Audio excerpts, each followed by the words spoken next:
Okay. No, no, it's fine. To the camera? Okay.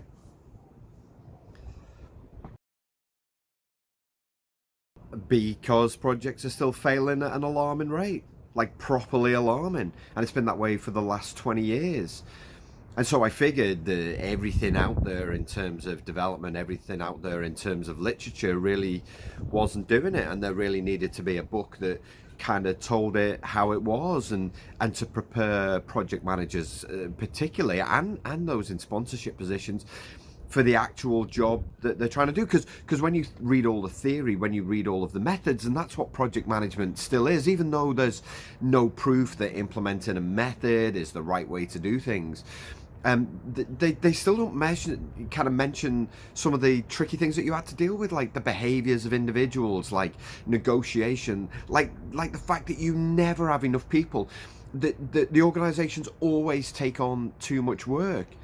None of the textbooks talk about that. None of them. None of them say this is how you negotiate. They all talk about the importance of building great teams, but none of the books actually tell you how to do it. No, and they're all written in a really dry and boring way, like, oh God, just fill in the template and everything will be okay. It's nonsense. Now, that's not to say there aren't some great project management books out there. There are, you know. One of the great ones I read was by Anthony Messino, called Emotional Intelligence for Project Managers. And that was the first book that I read that kind of had a bit of a blueprint for project managers to say, this is how you be the best version of yourself. You know, because I know from my own experience that only when I was the best of me could I motivate and inspire other people to do great work. But there was no book that told me how to do that. I had to try, fail, try, fail, try, fail. And of course, even if you read this book, you still try, fail, but at least there's some actual practical stuff that you can do. You know, if you're an introvert, then all of a sudden kind of being the center of attention and directing and inspiring, kind of not your thing.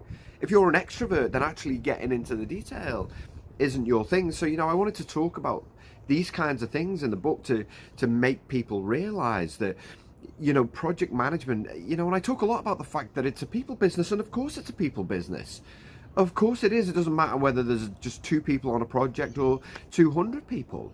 It's important that we all know what role that we've got to play, and you know, project managers should be the future of organizations, because they're matrix managing different people from different environments.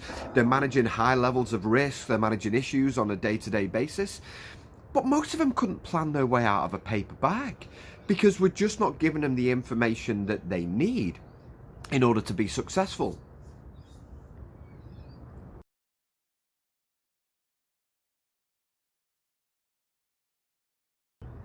Well, again, you know, I wanted my programs to focus on the real stuff that people needed. You know, I've been on 3-day and 5-day courses, and I got a certificate at the end of it, and that's still important, because that's the technical knowledge you need as someone who's leading an initiative, leading a project. We're doing the same with Scrum right now, but these are all silver bullets. They're implemented as silver bullets. We want to be more agile. Quick, send everyone on a Scrum course. That's going to make us more agile. Well, no, it's not, because you've still got people with fixed mindset views who will get in the way of progress.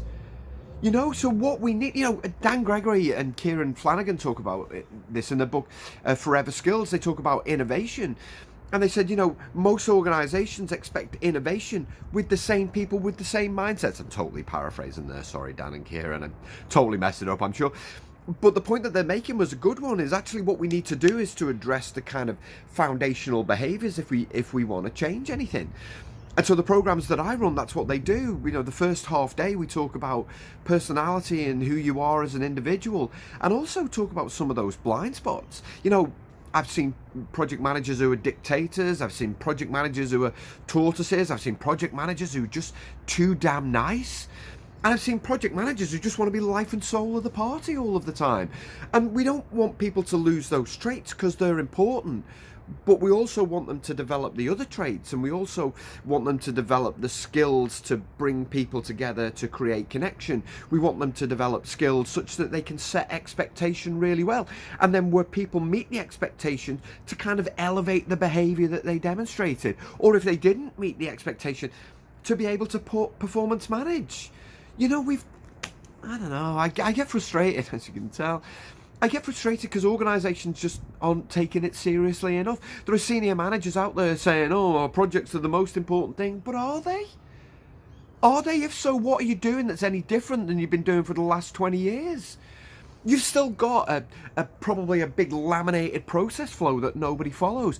You've still got a bunch of templates that are being printed out and they're this thick. Do something different.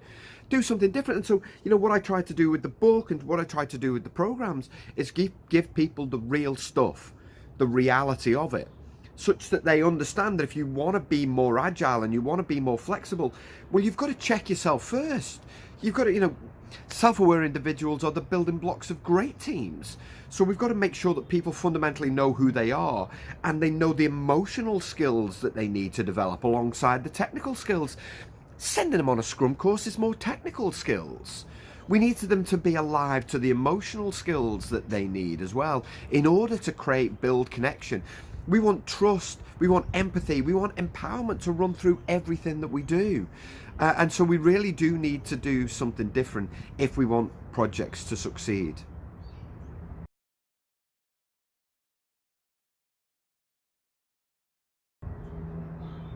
Well, you know, my hope, and it's not just about the book. You know, I just didn't want to sit back and not do anything. You know, I was a permanent employee for 30 years, and you know, my last permanent job, I just got frustrated. I got frustrated at the fact that I went to a conference, you know, and the keynote speaker was a bit, oh, I'm not really relevant. My kids don't think I'm relevant. Well, why should I listen to you then? What are you doing to motivate and inspire these people here? A few cheap gags, get you a couple of laughs, but what difference does it all make? So, you know, I just wanted to do my bit. I wanted to get down on paper the things that I know worked, get down on paper the research that I've done and the things that I've seen, and just give people some stuff that they can actually use. You know, someone said, don't write how-to guidebooks.